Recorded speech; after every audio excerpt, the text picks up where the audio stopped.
Hello everybody, it's your boy Hawka, the Counter-Strike Scholar, and I'm back to have a study of Yekindar's CT side aggression on Inferno. It's about time I did a video on Yekindar considering him and Virtus.pro's recent rise, and I decided to look at his CT side of Inferno because his opening kill aggression on this map is crazy. This is only over an 8-map sample size so far in 2021, so not a massive amount of data to work with, but in those maps, he's been attempting the entry 44% of the time and winning it over 60% of the time, which are some crazy numbers. To put it into context, some of the other players who are attempting the most entries on CT side Inferno so far this year are guys like Boomich, Jackinio, and even Art is lagging behind Yekindar, which goes to show how aggressive he has been.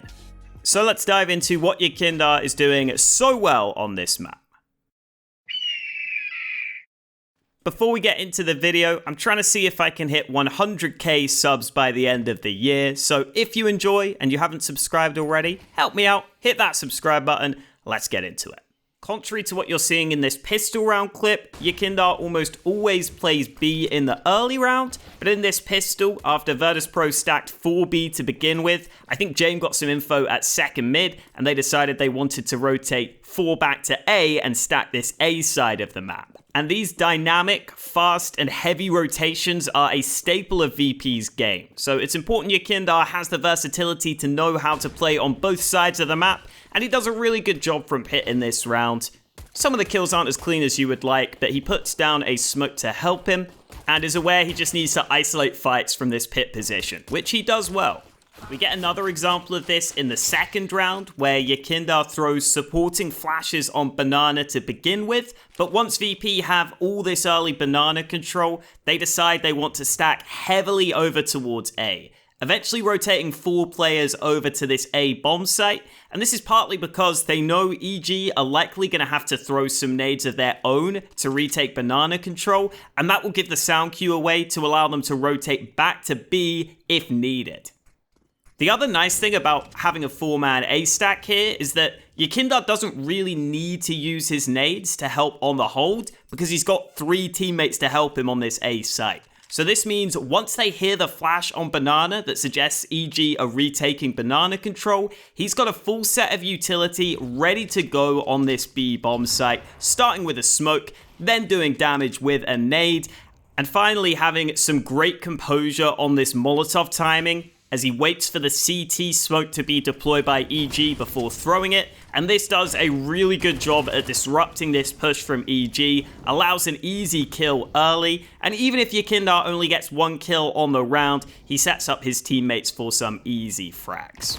So that's one of VP's core principles on this map, the fast and heavy number rotations, but the other one is Yekindar's aggression on Banana. Here in the first gun round, VP are keeping some weaker weapons, such as a couple of these MP9s, and so Yekindar lines up this smoke, which lands on the left side of Banana, and decides he can go ahead and push off the back of this. I'm not entirely sure how this fight would go if there were a player holding for it, but he's got a pretty big gap in this smoke, and you know what they say, fortune favors the bold. Yekindar catches EG in the back, gets them a man advantage in a round where they had weaker weapons, and an obvious massive upside to this play is Yekindar basically used no nades doing this. So he's still got his molly, he's still got his flash left, which can come into play later in the round. From here, we see that same rotation where once VP get Banana control, they like to stack 4 on A because they know they can rotate back to B in time.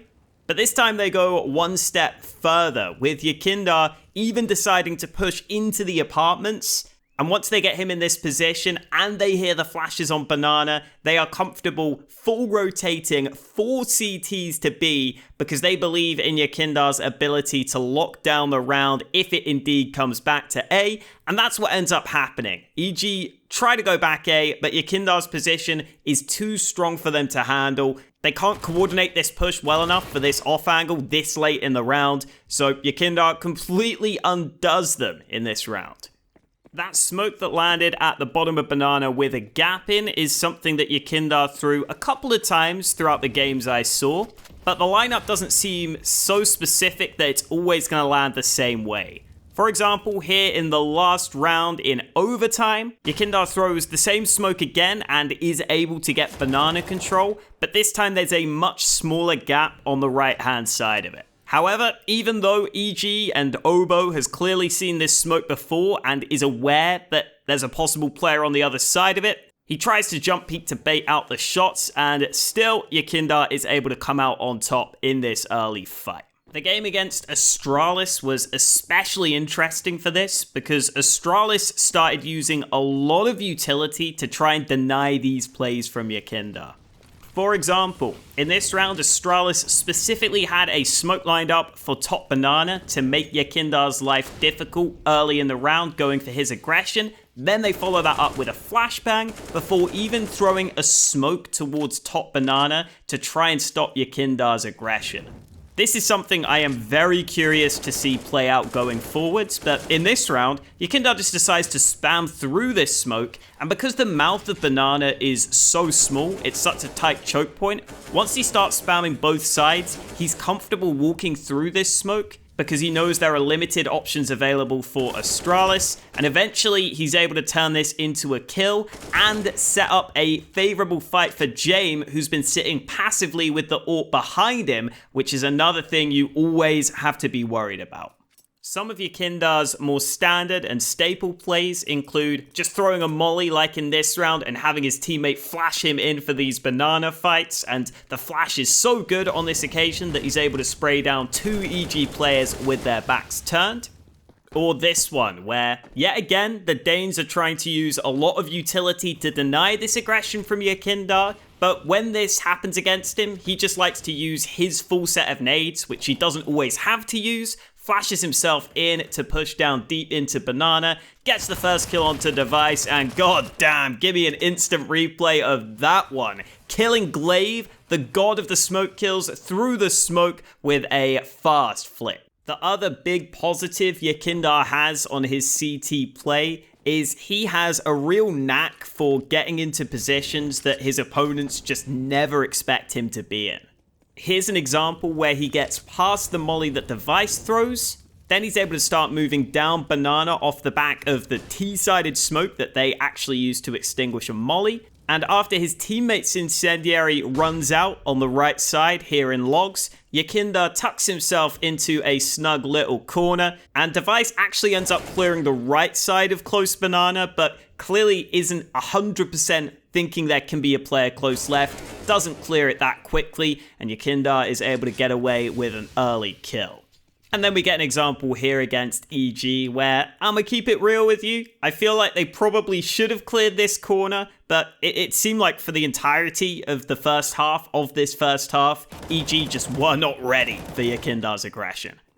You would also get rounds where Virtus.pro would use their mollies and nade stacks here on the right side of Banana so that Yekindar could push down and focus on the left for this first frag. But as this round continues to play on through, you're going to see Yekindar try and spam through the smoke, give away the traces, and get spammed back by evil geniuses. And this transitions us nicely into talking about some of the potential drawbacks of this aggressive playstyle. There were definitely a fair share of rounds where Yekindar would either get one kill and get traded due to good utility early in the round coming at him from the opponents, or rounds where the counter utility would straight up deny him from getting his fair fights early and make him incredibly reliant upon his teammates' nades to give him good fights on Banana. And once this flash isn't able to blind the opponents well enough, he's just dead. There were actually even a couple of rounds where once Yekindar wasn't allowed to push down Banana due to the T's throwing nades his way,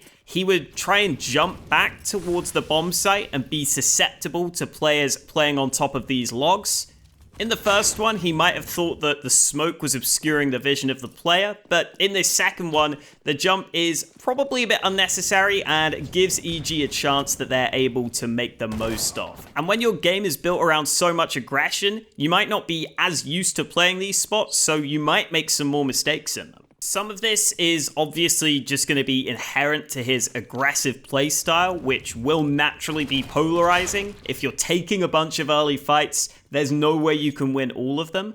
But I did get the feeling that Astralis did a lot better against Yekindar because they were putting a lot more emphasis on using a ton of early nades on top banana, which seemed to just make Yekindar that bit more uncomfortable with the aggression he was going to go for, and just make him a bit more uncomfortable in some of the timings he wanted to take.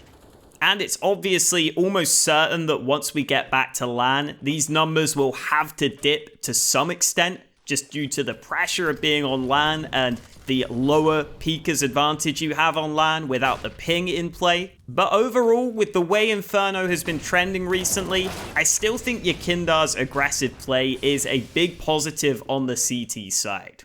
Not only does it fit into VP's overall play style of being able to take early map control and start to rotate and stack elsewhere,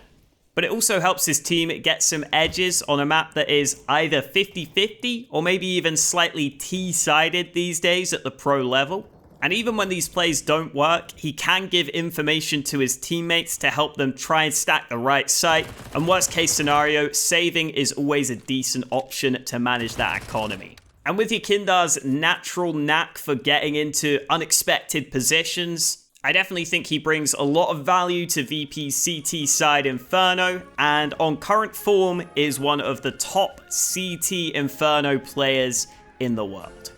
Thank you guys for watching. Hope you enjoyed how this one came together. If you did enjoy, make sure to like, make sure to subscribe, do all that good stuff. Thank you guys for watching, and I will catch you next time.